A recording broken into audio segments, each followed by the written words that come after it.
Good afternoon, everyone. Thank you so much for joining us today. My name is Michelle Ekstrom, and I am the Education Program Director at the National Conference of State Legislatures. Today, our virtual meeting will be focused on the technology divide. This is a topic that we've been talking about quite a bit during our virtual meetings, and we know is a big area of concern for many of you. How do we ensure all students have access to education when schools are shut down? And we know some children don't have access to technology in the way that others do. So before we get started, I just wanted to mention some basic protocol for today's virtual meeting. Please join us by video rather than phone, so that you can fully participate in the meeting, so we can see you and we can hear you, and we can also identify who you are, and you can also see the slides that our speakers will be sharing. And I also want to ask you to please identify yourself fully in your tile so that we can see who has joined us for privacy and for security protections. You can click on the upper right-hand corner of your tile. There's 3 dots. And you can change your name so that it identifies your full first and last name. And if you'd like, you can go ahead and add your state as well. During this meeting, we're going to ask you to mute your audio while others are speaking. And then there will be times when we may ask you to unmute yourselves and go ahead and pose your question or make a comment. You also have the opportunity to virtually raise your hand to be recognized today during the conversation. Or you can also type your questions into the chat box as well. Either way is just fine. We're happy to have you participating and encourage those questions and encourage that dialogue. Please do not share your screen under any circumstances. Just those of us who are speaking will be allowed to share your screen. We just ask you to be really careful about this. And also just a reminder that the meeting is being recorded, and it will be archived, and the slides will also be posted, and in addition to any other materials that we think you might find to be useful. All of those are archived on the NCSL website, which is mentioned at the bottom of the page right there.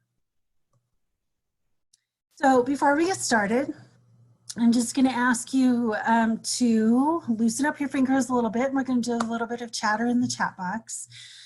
Let us know what state you're from and what is your top concern about student access to technology during this pandemic. I'm going to give you a few minutes to share that.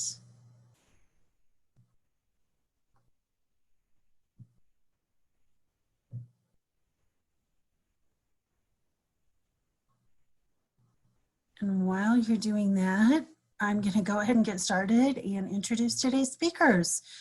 So today I'm really pleased to have joining us 2 experts from the field. Christine Fox is from the State Educational Technology Directors Association. That's the association of all of the technology directors in our state agencies. And as you can imagine, they're very busy folks right now. And so Christine will share with us some information about what they're working on, what are the concerns that they're seeing in the states, and how is it that those technology workers are working to ensure all students have access right now. And then we also have Jamie Hill from Google, who is joining us as well.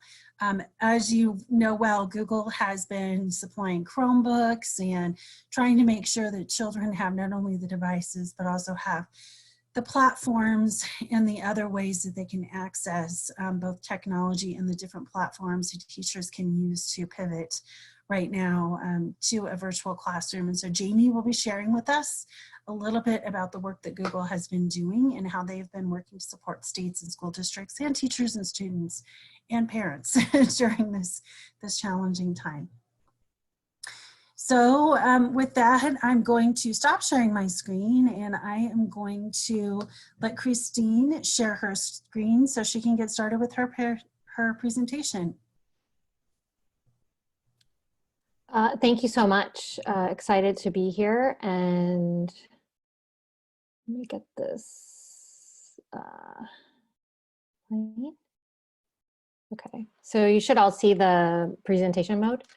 Great. So again, I'm Christine Fox with Sita. I have been with Sita over 15 years, but my experience started in the classroom, and I was a curriculum coach and worked with schools and teachers and districts. I am also the mother of a middle schooler and high schooler, so my work world and my home life are clashing as we work right now, because I am also working full-time, as many of you know the stories, and I have learners on the other side of the house. So interesting that, as Michelle mentioned, the state ed tech directors, many states now call them digital learning leaders, are more of a priority or taken center stage, as has Sita's work. So I'm excited to be here, and Google is one of our partners, so excited to hear more from Jamie as well. We are a nonprofit member organization. Our members are state education agencies, as was mentioned, and our membership is open. So we encourage members, and we have for over a decade, to have participants from a variety of parts of the education agency, really working to break down those silos. And now more than ever, all of these departments need to be working together. We provide professional learning for our members, as often they're the ones disseminating professional learning. Right now, that opportunity for interstate collaboration has been invaluable, where states are asking each other how they're tackling some of the issues that we're going to talk about. And then we work on public-private partnerships as well. So we do have sort of three buckets of members: the state leaders that I just mentioned.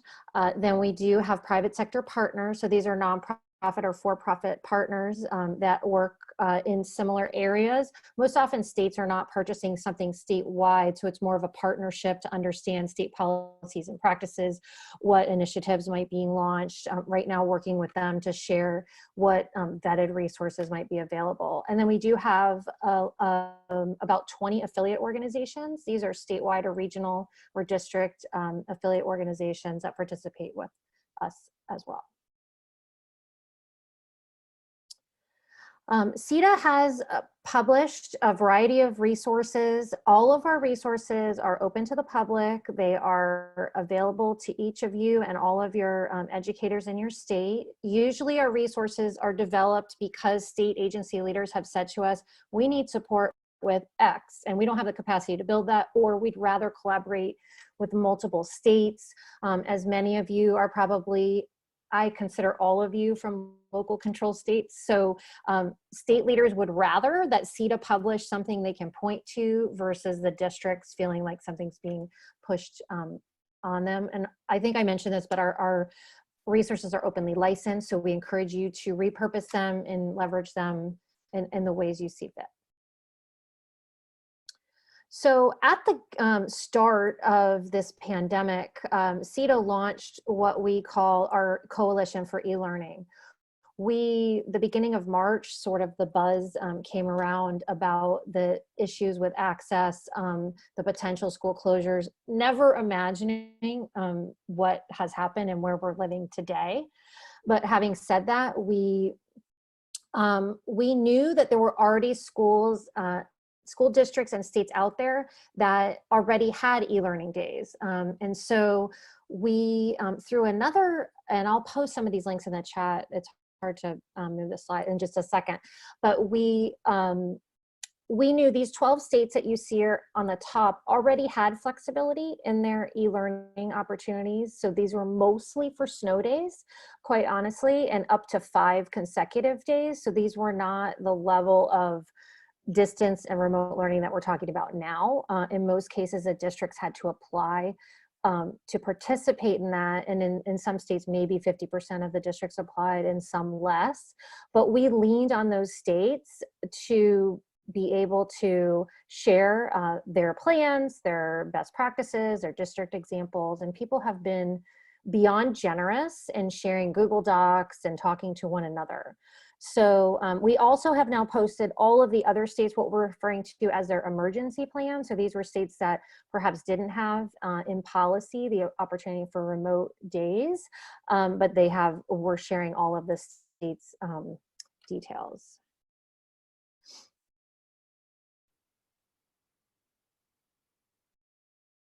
And so to our point in the topic today, a major issue, as many of you have mentioned in the chat, is the problem with accessibility, accessible access to broadband and access to devices.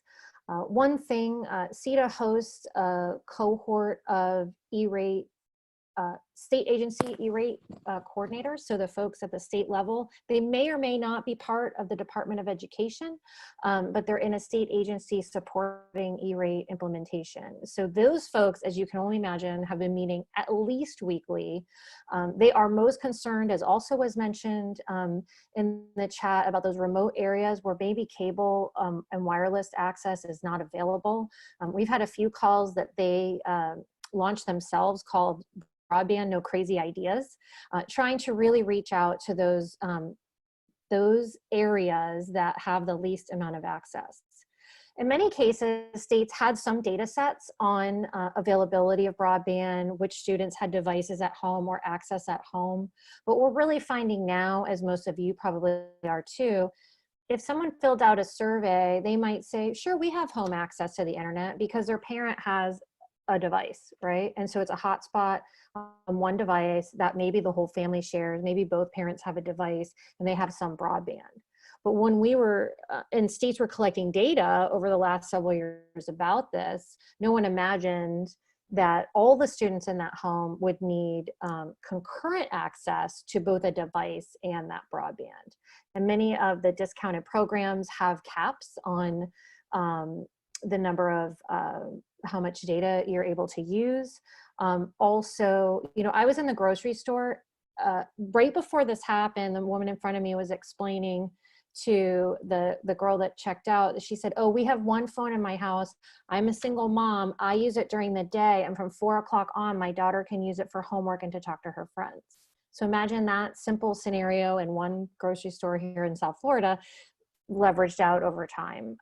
So we are very concerned. Sita has multiple resources on broadband and connectivity. We are also advocating right now for additional funds in the fourth stimulus package. So again, I will post some of those links in the chat, but we do have a page on our website about the homework gap. And we think it's really beyond that gap at this point. We know lots of places have scrambled to provide access to devices and internet as best they can. But we also know there's tons of school districts printing packets and dropping them off at people's homes. So as Michelle mentioned, we really do think that this can be a shift, and the silver lining here can be that we're not going to go back to school without digital learning opportunities, but we're going to have an ongoing blended opportunity.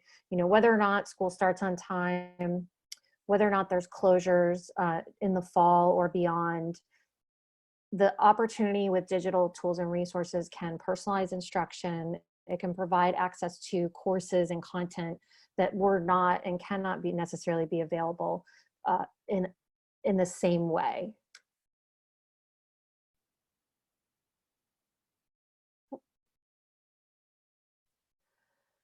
So one other area that we see a gap, as many of you probably do as well, is the need for support for teachers. So as I mentioned at the beginning, I am a classroom teacher at heart, and that's where I started on my journey in education. This week, most of you have probably seen all the teacher appreciation activities and so many teachers going above and beyond to support their students. But at the same time, I think most of them are just doing right now the best they can with what they have, and they'd like to be able to do more. So specifically, we have a few resources. I will share that we are advocating that schools and districts look at the National Online Learning Teacher Standards.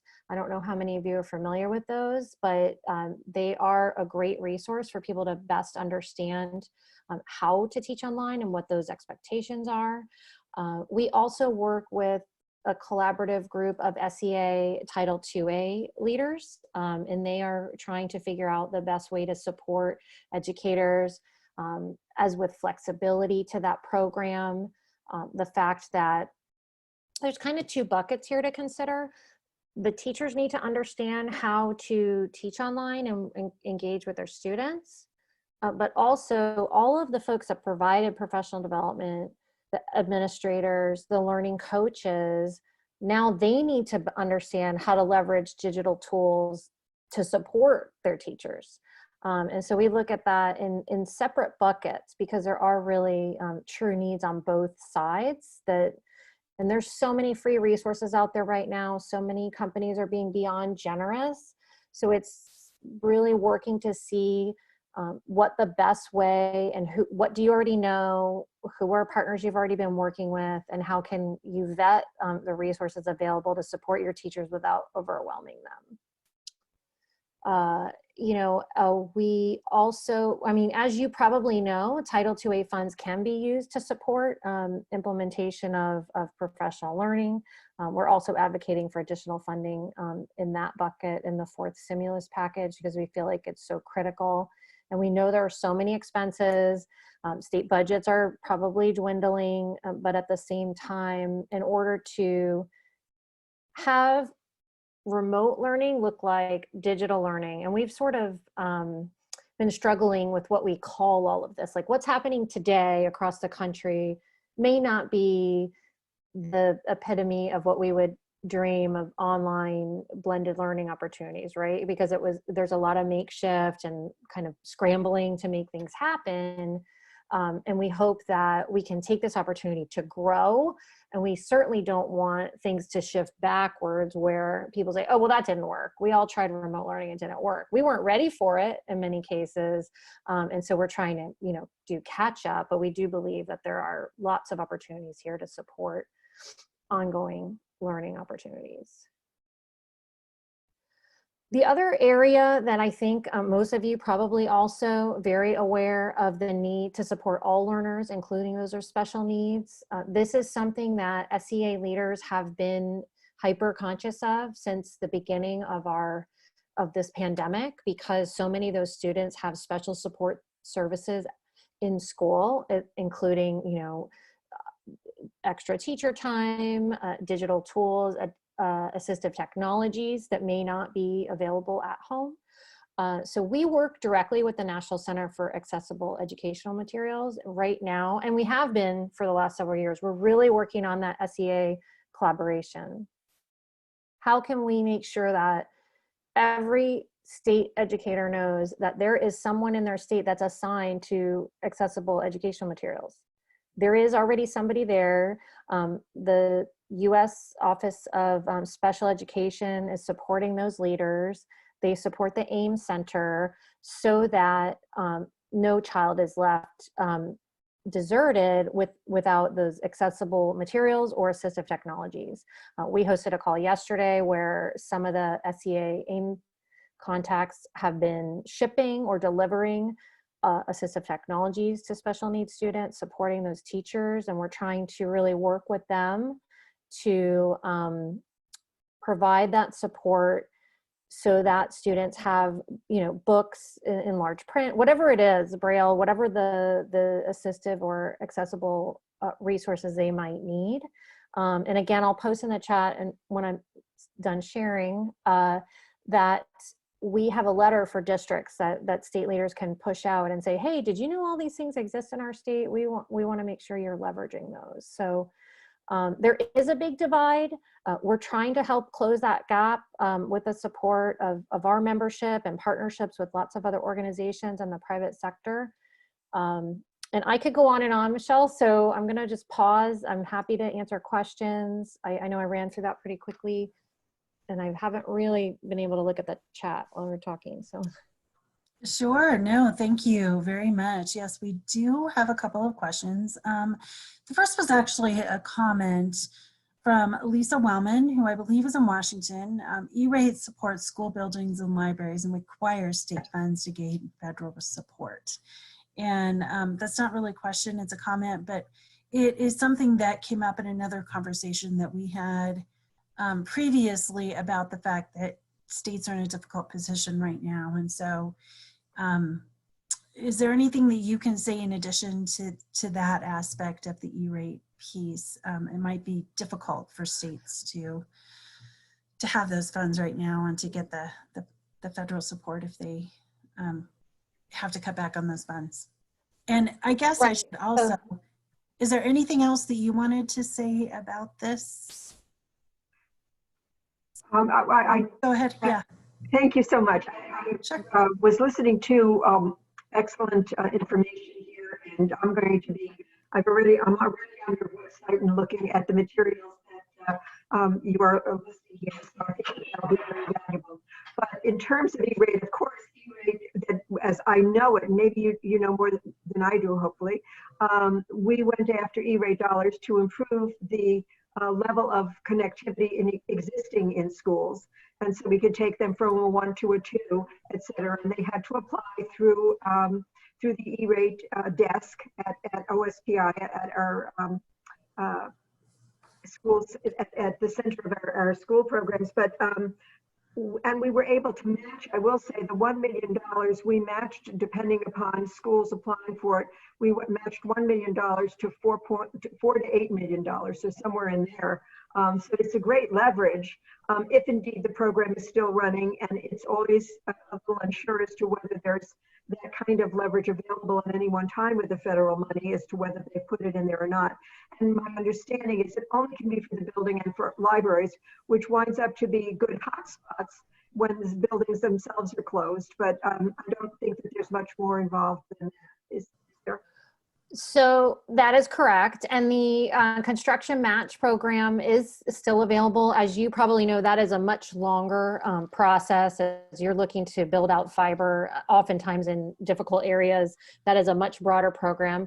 Right now, as far as my understanding, E-rate does and has actually not capped out their direct funds to districts. So one thing you can say is you probably have districts out there that haven't applied for E-rate. Because it is a very complicated process. I will tell you that we often regularly, consistently advocate for them to simplify the process of E-rate applications. But that's one thing for those of you who have state leaders can help support those districts for on campus. Right now, there is a bill in the House and one probably releasing in the Senate tomorrow that advocates to leverage E-rate to provide home access. So I will put those direct links in the chat, and this could be a whole other webinar, but and there has been some controversy of whether or not that federal funding should run through E-rate, but there are parameters already around that program. What our group has been doing as SEA leaders is to say, great, you want to have E-rate for home access, it's not category 1, it's not category 2, let's have this special pocket of money, its own set of guidelines and a different process so that things can be expedited. And there's a lot of variables involved in that, but we've been talking about this for about a month. And it seems to be the most seamless way to run the funding because there are some parameters already established, but this was never permitted before. There are also states, West Virginia, New Mexico, and Virginia have applied for waivers because of things you may have heard, like the Wi-Fi on buses, moving the access out into the community. Well, our position is now school is at home, right? School is not at the building. And so we're really advocating for the fact that in the past, it might be that, you know, districts or schools didn't want to get involved in that supporting home access. And there are discounted programs across the country through various providers. But now that school is at home and we don't have the option to go to buildings, we're in a different place. May I continue with another question or something on this? No, sure, go ahead. Thank you so much. One of the things that we've been looking at are, of course, we have major providers in the areas where there's major markets. That's where the profits are, and that's where they are. And they have not extended out to places where it doesn't pencil out profitably for them.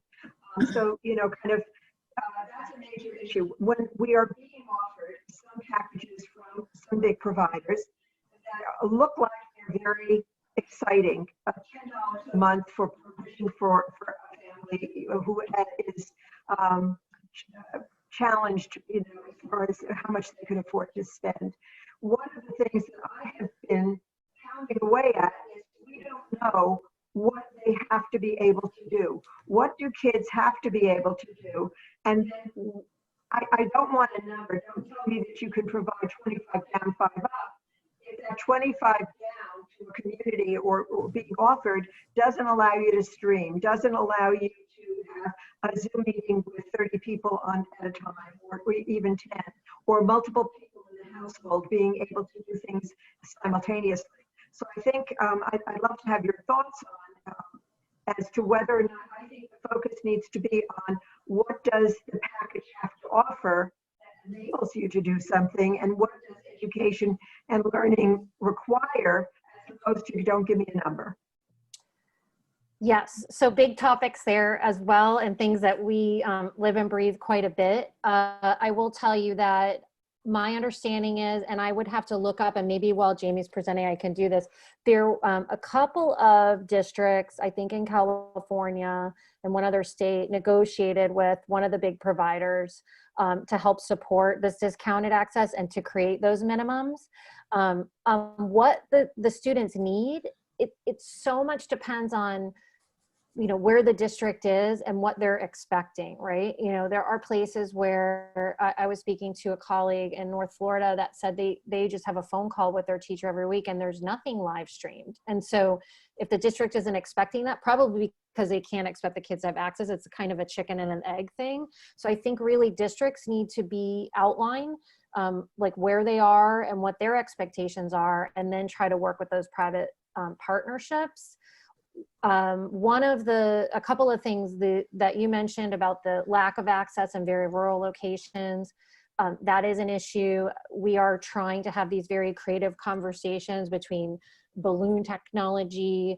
In New Mexico, there's a provider that put a tower on wheels, and they're wheeling it out, not through E-rate funding, but wheeling it out into a very more remote community. So I think people are starting to be creative, but you're right, in the bottom line, sometimes it's just a matter of people, you know, not being able at the end of the day to create those profits. And that's where some of this new law around broadband mapping and some of these programs hopefully will support that seamless participation. Hopefully that helps a bit. We have a question from Representative Santos, also in Washington. She is curious if you have resources for parents and families, especially those who are unfamiliar with technology, such as English learners, because her thinking is that obviously it's great to support the teachers, and so wondering if there's also supports that you provide for the parents who are, you know, filling in as teachers all too often right now, and trying to read between the lines and answer those questions, and especially for those parents who may not be as familiar with technology. Sure. So we do have some parent resources. I just put a link in the chat, and I will tell you, my teaching career was with second language students. So this is a topic area. Specifically, Sita has not dove into that place in the same way, but I think that's because there are other organizations that are really serving that need. Not to say that we wouldn't, but we did provide some examples here of, I guess I have to stop. I can stop sharing and then I'll reshare with the website for parents, and specifically some of the things that states did that they're willing and open to having other states share. And there's so much to consider, specifically between the parents that are trying to support a district that has a very high level expectations of digital implementation, to the parents are trying to support because they feel like their kids aren't getting enough, right? There's sort of those two buckets. So here's some of what we have, but I wouldn't say we have a ton around second language per se.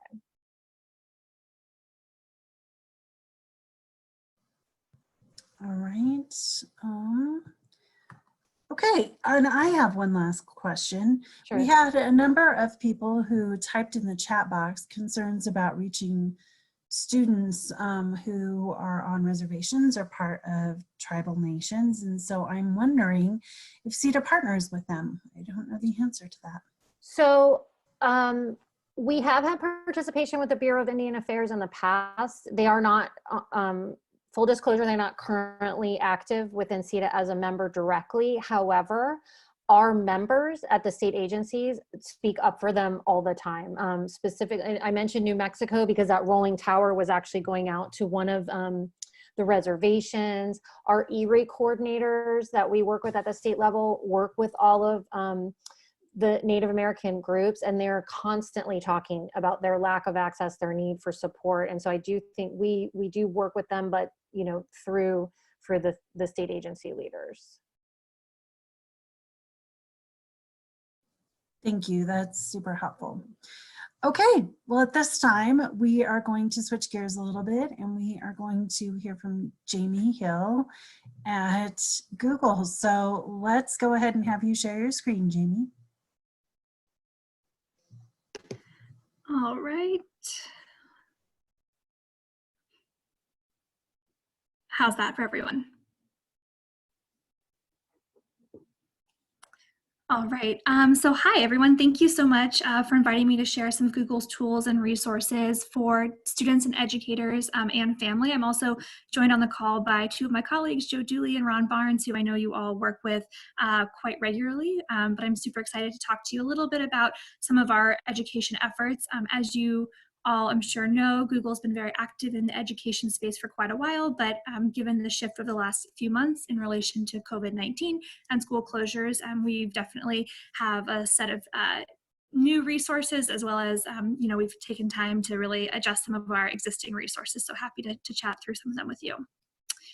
So building on many of our core products and programs, really Google for Education has been leaning into providing distance learning solutions, training, resources, et cetera, to help teachers and students stay connected, and really also to support families with additional learning resources as they all start to think about tackling the real challenges of teaching at home. So as I'm sure many of you know, G Suite for Education is a free range of tools that can be used really from any device to help enable teaching and learning. And we've been really excited to see that globally, more than 120 million teachers and students around the world have used it to connect. And certainly quite an increase given the transition to most schools connecting from home. So really G Suite for Education is simple to set up, and one of the great things is it's really central and easy to manage at any scale. So whether you're a small district or a large district, really helping make the connectivity piece for educators and students, you know, much easier. One of the features that I want to call out is obviously it means that administrators are able to share and push automatic updates so that everyone always has the latest features, which is really important, especially, you know, in this ongoing connected from home situation. And of course, G Suite for Education does allow schools to control account access and really requires that schools obtain parental consent whenever necessary.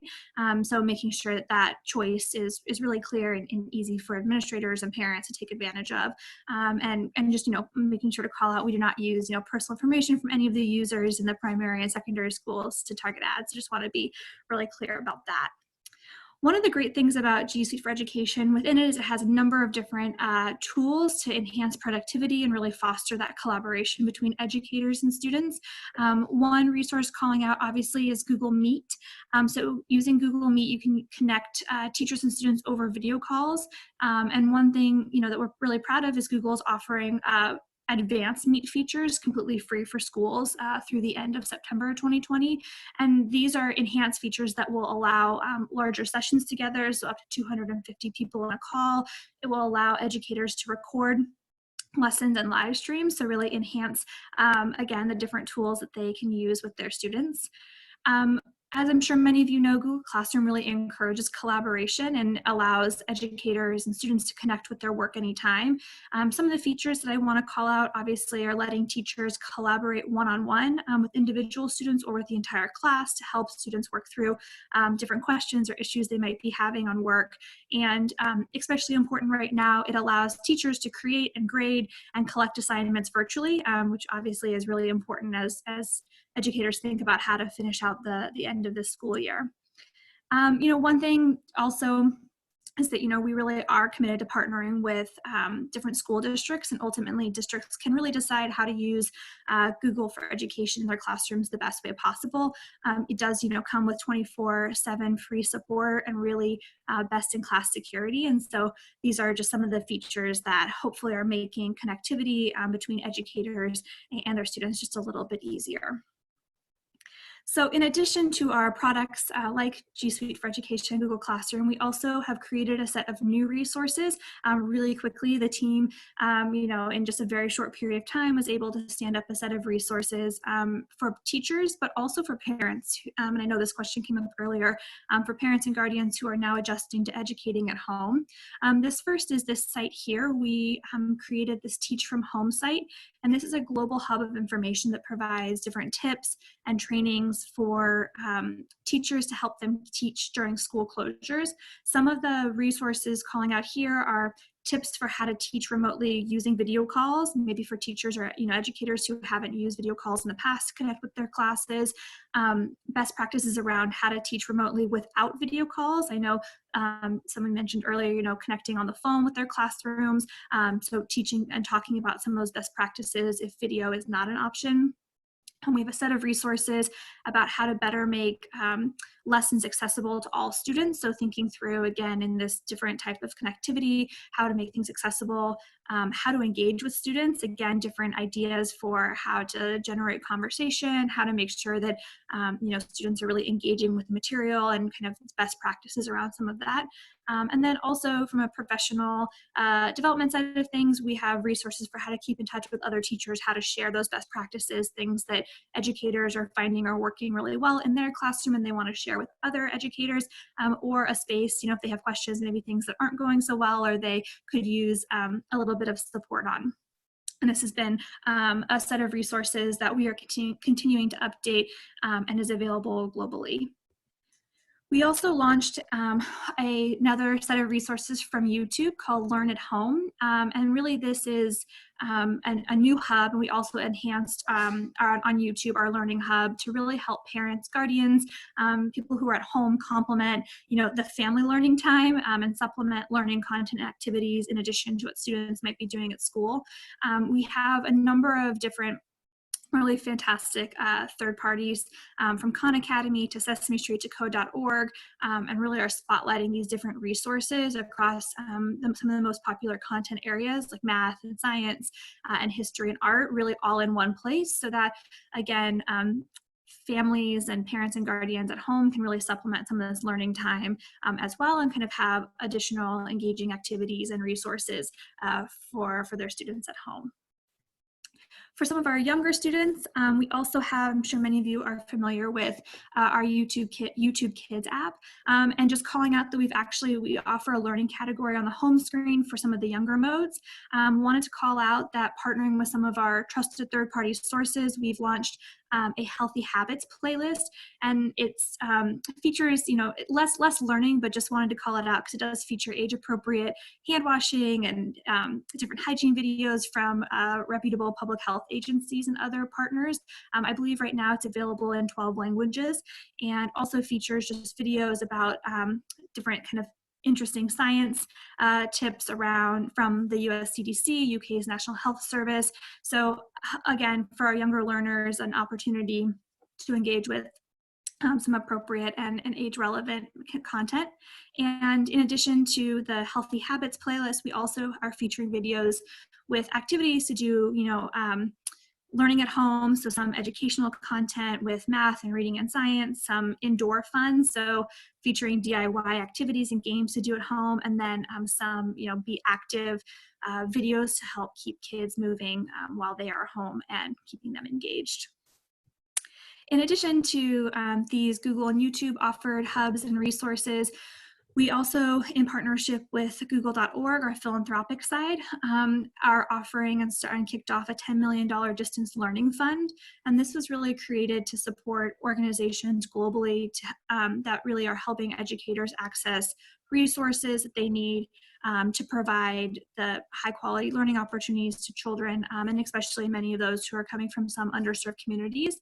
To date, we have not given out all of the funding yet, but highlighting to 3 organizations that we have given funding to date. The first partner organization when we launched the Distance Learning Fund was Khan Academy, and this funding will provide remote learning opportunities in about 15 languages through their platform, reaching about 18 million learners a month from communities all around the globe. And in addition to the funding, we're also providing Google volunteer support to help continue to build out these resources and these on their platform. The next organization to receive support is Common Sense Media to support their Wide Open Schools initiative. And this is a great initiative. It's a free collection of online learning experiences, and it's all curated by the editors at Common Sense, and partnering with a number of different third-party organizations. And these resources calling out that they have a number of different features, including resources that can be completed offline or on smartphones. So, again, for students who are having a bit of that issue with connectivity or are accessing from different devices. And they also do have some pretty helpful bilingual English language learner resources as well. And on their site, again, this is the Wide Open Schools initiative. You can filter by different types of learning that you're hoping to find materials for, and we think can be really helpful. And then finally, actually just this week, in honor of Donors Choose, yesterday we announced a contribution to Donors Choose to fund their new Keep Kids Learning initiative. And this will be, we've been a long-time supporter of Donors Choose, but the Keep Kids Learning initiative specifically is to help teachers from some schools with 75% or more free and reduced lunch to send their students at home personalized education care packages. And really this is, these grants are given to teachers who have requested it, but really at their discretion to use, since they know the students who might need supplemental materials at home or to help improve their remote instruction, or they know the students in their classroom who might need help with accessing some more basic resources. And so these grants, which will be given all across the country here in the US, allow teachers to help keep their students learning and really send the education care packages where they are needed the most. So that was a lot really quickly. I'm happy to stop and take some questions, but really wanting to highlight again, we've been revving with our team and our cross-functional team across the company from the beginning of all of this, in terms of helping make sure, obviously, that on the product side, we are supporting educators as we have, and parents and students at home as we have for a long time, but then also understanding that the reality of all of this has really shifted, and so making sure that we are investing especially in resources and tools and support to help educators and parents and guardians really adjust to this new learning environment. Thank you so much. That was really helpful. I'm going to ask folks to put their questions in the chat box if you haven't already, and we'll just begin to ask questions, and you can either ask a question of Jamie or also of our previous speaker, Christine. This question comes from Rachel Heiss in Maryland. Can you provide more info on how teachers can apply for the education care packages for schools that are 75% or more concentration of poverty? That sounds amazing. Yes, absolutely. Absolutely. So if you go ahead and go to just donorschoose.org, they will have information listed there. And I want to say to date, that particular project has raised over, I think, $6 million. So launching, so through Donors Choose, that's how educators can go ahead and participate in that piece of it. Thank you. Okay, I have a couple of questions, and then if others have questions, please be sure to either unmute yourself or type them into the chat box. One question that we're getting a bit, and I'm wondering how Google is responding to this. The question about student data privacy. We know that many kids were using these tools at school, the Google tools at school or other platforms, and parents are now way more aware of that information that is being used or being typed into or being shared on those platforms. And so just wondering what Google's response is to those privacy concerns, and should parents, teachers, policymakers be concerned? Yeah, I'm happy to jump in, and then Ron, I don't know if you're on as well. I know this is something that you were very close to as well. As I mentioned, I mean, again, one of the greatest features I think of Google Classroom is definitely that administrators and then parents are able to have that choice and really making sure that they are aware of how their students are participating. As I mentioned, it's something that we take really seriously and want to make sure that people are very clear about the different tools and resources. I can provide and direct. Obviously, for the G Suite for Education side, we have our privacy policy, which we try to make incredibly clear about, again, those different controls and features.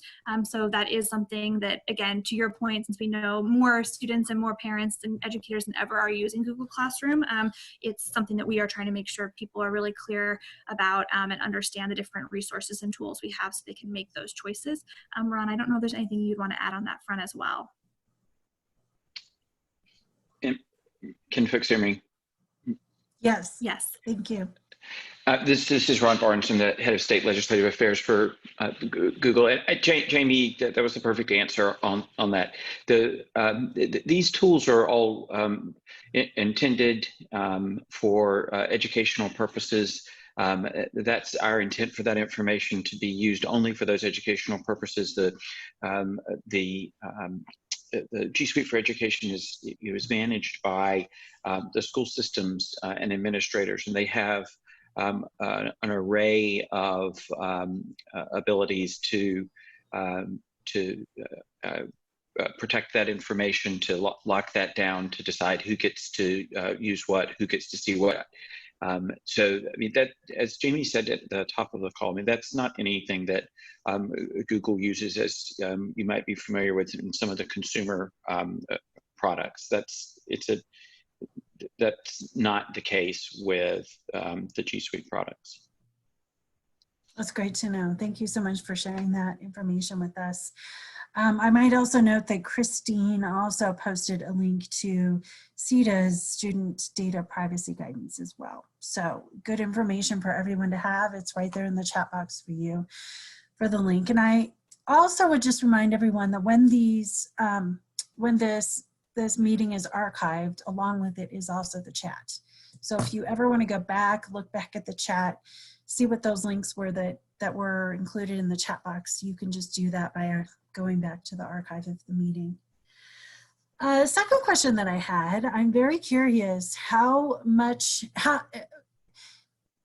did you see a large number of school districts quickly pivoting to using your products, or do you think that the school districts who are already using them just continue to use them in this space, and that maybe some later down the road will think about doing this? Just curious if we had a bunch of school districts who are scrambling to go out and try to purchase something very quickly. Yeah, so I mean, I think what we've seen just anecdotally is, we already had a fairly large network of educators, and I think you and I were chatting a little bit before the call, classes and school districts that already were using these resources.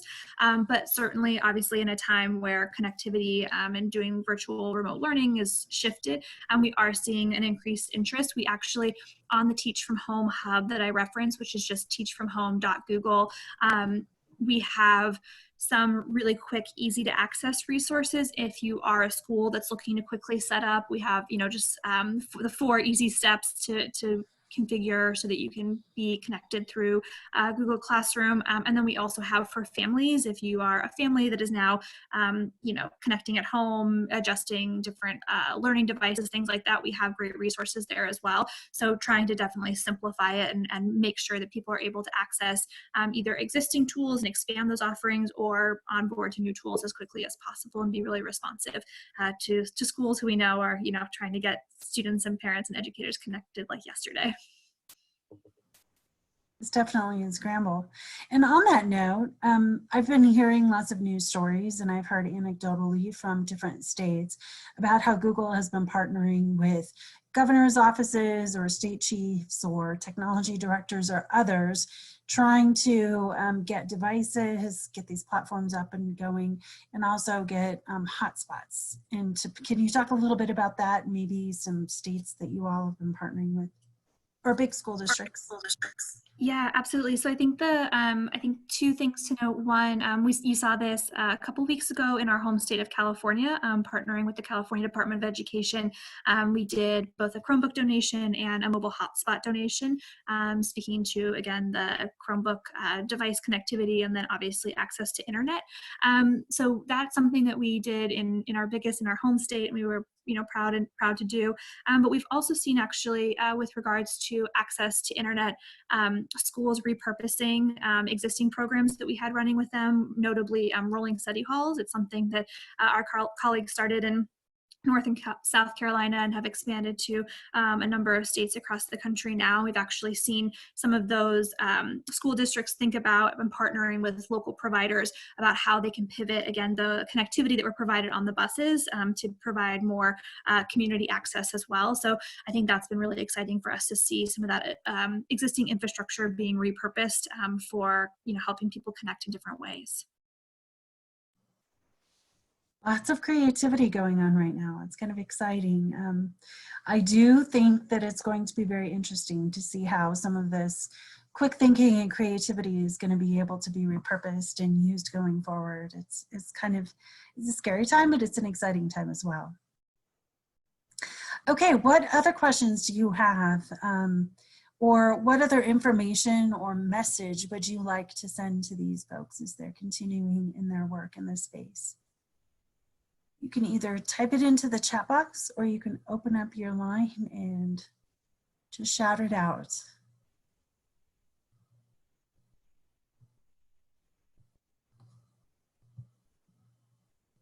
All right.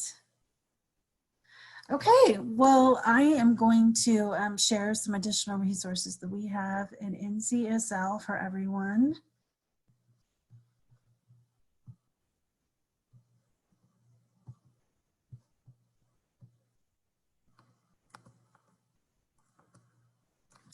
Just a reminder that we have upcoming virtual meetings that we have scheduled. We're going to continue to do this as long as there are topics to be covered every Tuesday and every Friday at 3 p.m.